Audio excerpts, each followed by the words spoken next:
Knowledge is light. You have to check on the person you have to take that knowledge from. You cannot just say, okay, Al-Hasan is knowledgeable. I have to go and take knowledge from him. Check his aqidah, number one. His manners, number two.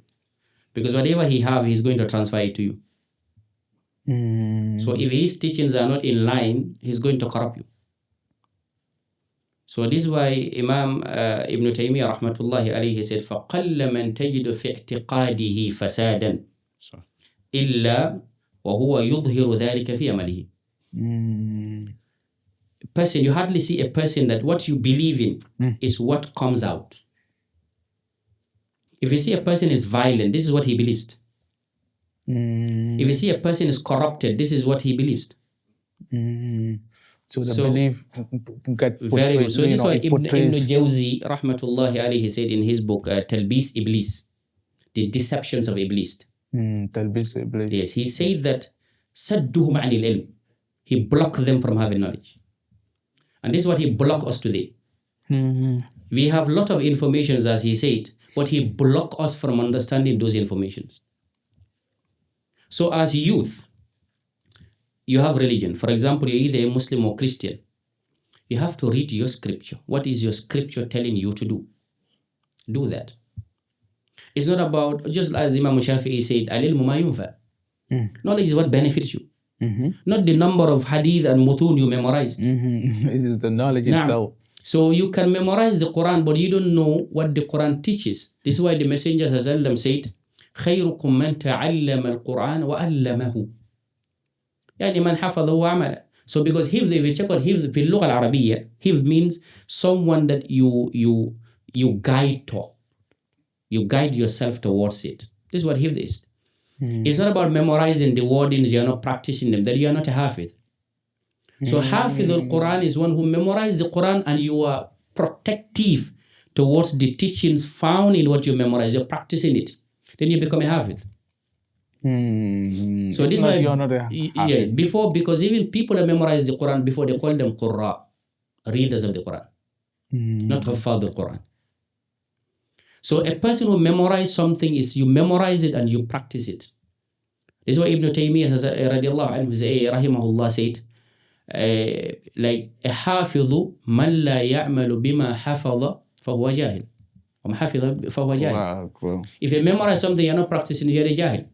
You're an ignorant person. Yeah. So ilmu is what you memorize and you're practicing the teachings. So Islam also, today people judge religion as appearance. Religion is not appearance.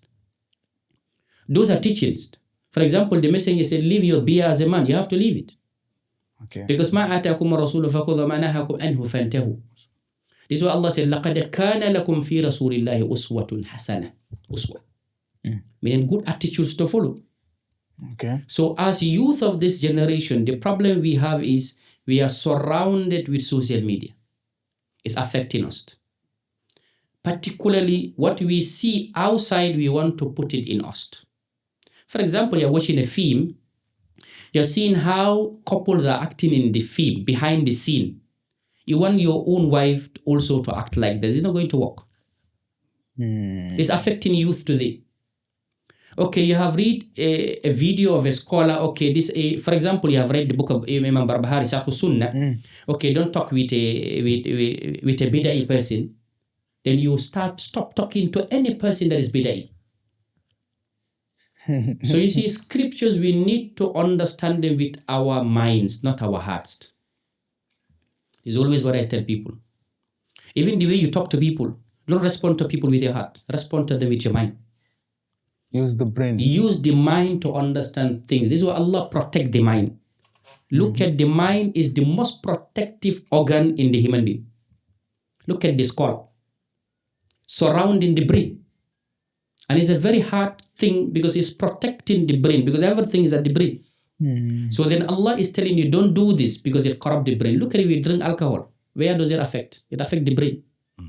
If you smoke, where does it affect? It affects the brain. Everything that damages human beings, it affects the brain first, then it affects other parts. So this is why Islam always protects the integrity of the human being. So the youth, Because these are the leaders of tomorrow. This is why I always used to say that we don't have a good future tomorrow. We don't have a good We have future. a very bad future tomorrow. Why did you say that? Because youth that are supposed to be carrying religion, they're out of religion. They are not within. They are not within religion. Not in line. Because people today study religion because they want to be known. They want to be seen. They want to be praised.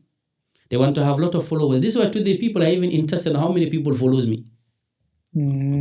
For example, even if you talk against me, I will hold you as an enemy. And the messenger loves people that talk against him. But look at youth today. Youth themselves today, they are not united. That shows that they're interested on fame more than propagating reality. Oh. So this is why the youth of today, the Messenger said, Ya ma'shar al-shabab, always he advised the youth. As he rightly mentioned, when the Messenger was sending Mu'adh to Yemen, he gave him guidelines. إِنَّكَ تَأْتِ أَهْلَ كِتَابٍ فَلْتَكُنْ أَوَّلْ شَهَادَةً لَا إِلَهَ إِلَّا اللَّهُ Muhammad Rasulullah. Wow. If you go to them, teach them that there is one God, and Muhammad is the messenger sent by that God, meaning to connect humanity. If people are not connected to God, they don't respect the one who created humanity. They will not respect humanity.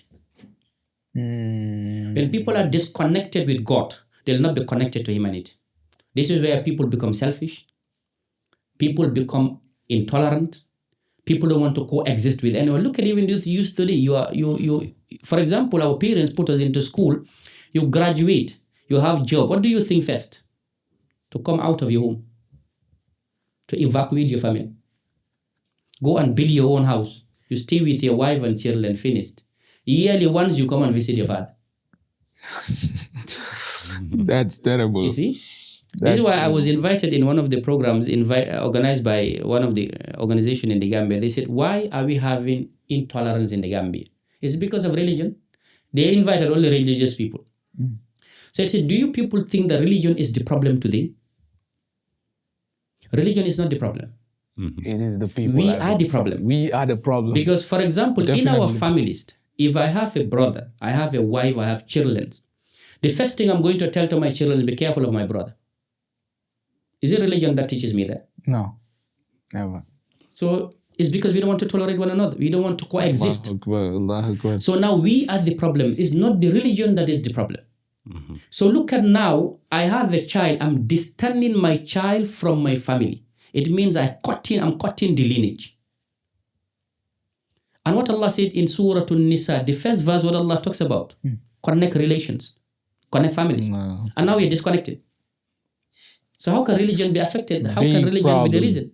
Big problem. So the youth of today are surrounded with these worldly things. It captures their mind. And this is why I always say that Africa sometimes is a very sad continent. We are disconnected to everything. The moment we are disconnected to our cultures and our religion, this is where secularism is preached in Africa. They want to distance. We don't have cultures. We don't have religion. You go to schools today, what do you see them celebrate? They keep dancing. And go to a school, what they will dance, singers, they are all not Africans. They're teaching them insulting. You're even listening to a musician insulting your father or your mother. And you're still dancing to it. Subhanallah. That's crazy.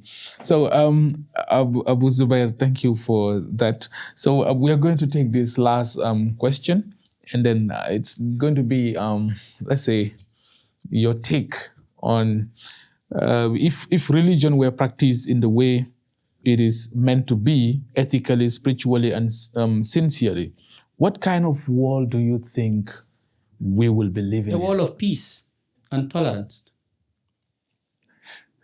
That's brilliant. And Shakima?